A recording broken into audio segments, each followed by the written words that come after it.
Nós estamos habituados, já é uma tradição aqui em nossa arquidiocese, celebrar com bastante festa Pentecostes. Claro que Pentecostes é uma das principais festas do ano litúrgico, mas nós decidimos aqui na arquidiocese fazer dois grandes eventos de âmbito arquidiocesano, que é exatamente Pentecostes no primeiro semestre e no segundo semestre o Sim à Vida. Mas pela segunda vez nós celebramos com restrições esta solenidade por conta da pandemia. Graças a Deus, o ano passado tínhamos apenas a equipe de celebração. Esse ano, pelo menos, temos a participação de vocês. Não é o que nós gostaríamos de celebrar com a multidão, como tinha acontecido lá no Parque 13 de Maio, mas aqui estamos para celebrar a unidade. É muito simbólico, muito significativa a presença aqui dos nossos vigários gerais, episcopais, representantes do clero, representantes das pastorais, dos movimentos, das associações, do povo de Deus, todos, para demonstrar essa unidade eclesial em torno do pastor, daquele que está fazendo as vezes do Cristo, procurando animar a vida pastoral desta igreja particular. E Pentecostes é exatamente isso, a celebração da unidade. Quando Jesus Cristo começa a sua missão, recebendo o batismo de João, o batismo penitencial, naquela ocasião ele recebeu o Espírito Santo presente naquele lugar em forma de pomba. Também os apóstolos, quando começam a missão de anunciar o reino de Deus, igualmente recebem o Espírito Santo. E nós escutamos na missa de hoje dois relatos diferentes do momento em que isso acontece. Primeiramente, dos Atos dos Apóstolos. É Lucas, quem escreve, fazendo coincidir Pentecostes com o antigo Pentecostes dos judeus, que era celebrado 50 dias após a Páscoa. Era inicialmente uma celebração da colheita, uma celebração eminentemente agrícola, e que passou pelos judeus a ser celebrada comemorando ou rememorando a aliança do Sinai. Isso 50 dias após a Páscoa, repito. E então, Lucas faz coincidir, conforme os Atos dos Apóstolos, a vinda do Espírito Santo, no momento em que Jesus derrama o Espírito Santo, o prometido, o Paráclito, sobre a igreja, para que possamos então anunciar a nova constituição do povo de Deus, a nova lei, a lei do amor por excelência. Porque Pentecostes é isso, é a lei do amor que nos é apresentada para que nós sejamos realmente uma igreja solidária, uma igreja que se ama, uma igreja que ultrapassa qualquer barreira, qualquer dificuldade, porque nós estamos unidos ao Senhor, o Senhor da vida, que não nos deixa órfãos absolutamente, mas cumpre aquilo que prometeu, enviando-nos o Paráclito, para que ele possa então renovar a nossa força, as nossas energias e podermos permanentemente sermos fiéis à palavra de Deus. O Evangelho de João, que nós escutamos, diferentemente da visão de Lucas, coloca Pentecostes no dia da Páscoa, quando Jesus ressuscita e se coloca entre os apóstolos. E esse texto do Evangelho de São João é muito significativo, porque primeiramente o dom que Jesus dá aos apóstolos é o dom da paz. A paz esteja convosco. É isso, né, que Jesus diz repetidas vezes, mostrando como que a missão da igreja é, em primeiro lugar, anunciar a paz. Essa paz que vem de Deus e que nos dá força, coragem para ultrapassarmos qualquer barreira, qualquer dificuldade que se coloca à nossa frente, porque nós somos criaturas de paz. Anunciamos a paz em qualquer circunstância, em qualquer situação. Então, esta paz, né, que Jesus nos dá. Jesus, em seguida, sopra, né, sobre os apóstolos. E esse sopro é bastante significativo porque nos remete, né, para a criação.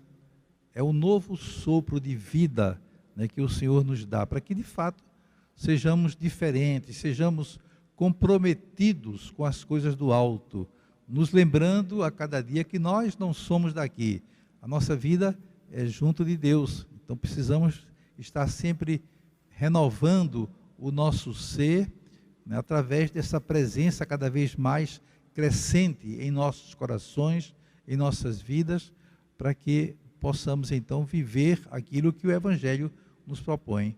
Jesus sopra sobre eles e diz: como o Pai me enviou, eu também vos envio. Nós somos os enviados de Jesus. Como o Pai me enviou, eu também vos envio. Imaginem a nossa responsabilidade.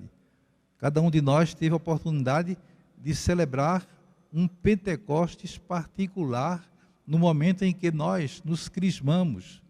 E na crisma, então, nós somos enviados com essa missão de anunciar o reino de Deus. Nos tornamos protagonistas da missão pelo sacramento da confirmação, que é o sacramento da plenitude do batismo, e nos faz sermos uma igreja comprometida, uma igreja coerente, uma igreja profética, corajosa, que é capaz de superar qualquer dificuldade, inclusive essas perdas enormes e em grande quantidade que nós estamos tendo por conta da pandemia.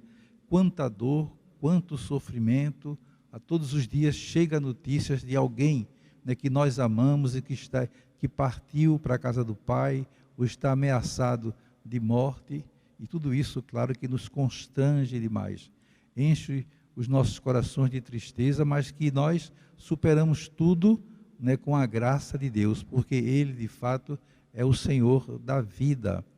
Então, Jesus nos envia para não somente anunciar com palavras o reino de Deus, mas anunciar, sobretudo, pelo testemunho, pela maneira de ser cristã, de ser coerente, né, com a palavra de Deus.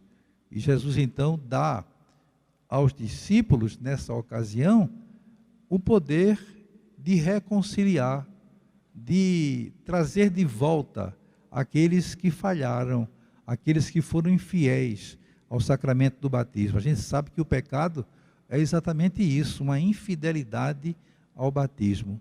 Então, quando nós nos distanciamos de Deus, nós temos o sacramento da reconciliação, né, para podermos então voltar, né, para o convívio da comunidade. E é isso que Jesus diz aqui no final do Evangelho: a quem perdoardes os pecados, eles lhes serão perdoados. A quem não os perdoardes, eles lhes serão retidos. E essa falta de perdão, claro que é uma decisão pessoal, né, de cada um que prefere trilhar esse caminho. Mas sempre que o pecador está arrependido, ele tem um Deus misericordioso que vai o acolher, que vai dar uma oportunidade, que vai abrir as portas da igreja para que ele possa, então, retomar, possa retornar ao convívio fraterno. Então, isso é que é necessário, né, que todos nós tenhamos diante dos olhos.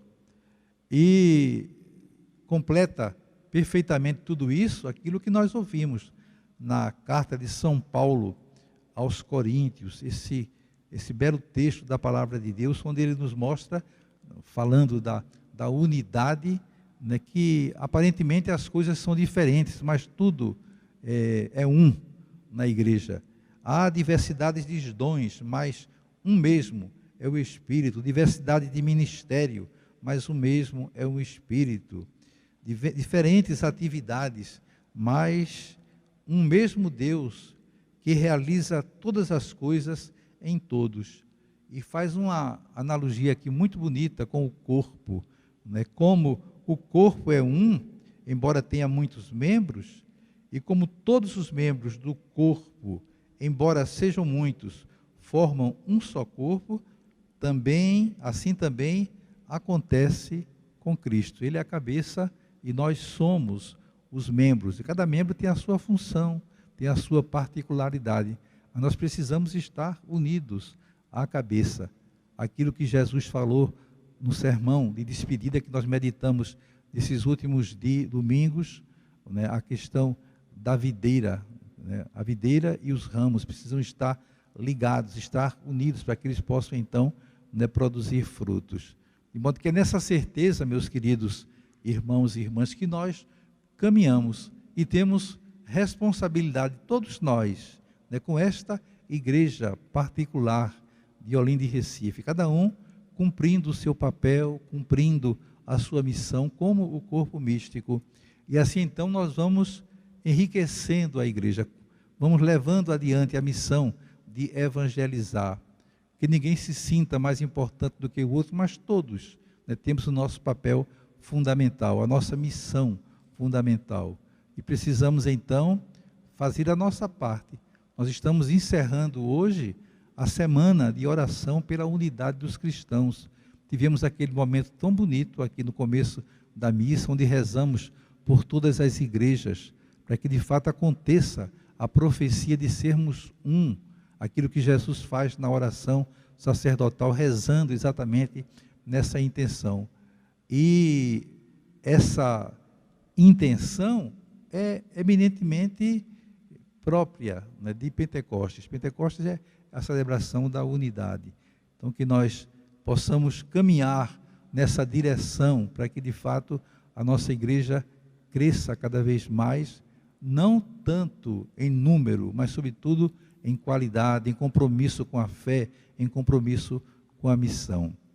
Que a nossa igreja particular de Olinda e Recife possa contar sempre, né, com essa força, essa colaboração de todos, para que assim então nós juntos, como irmãos e irmãs, possamos cumprir o nosso papel de sermos fiéis ao sacramento do batismo que nos fez cristãos, ao sacramento da confirmação que nos enviou, né, para anunciar o reino de Deus. Amém.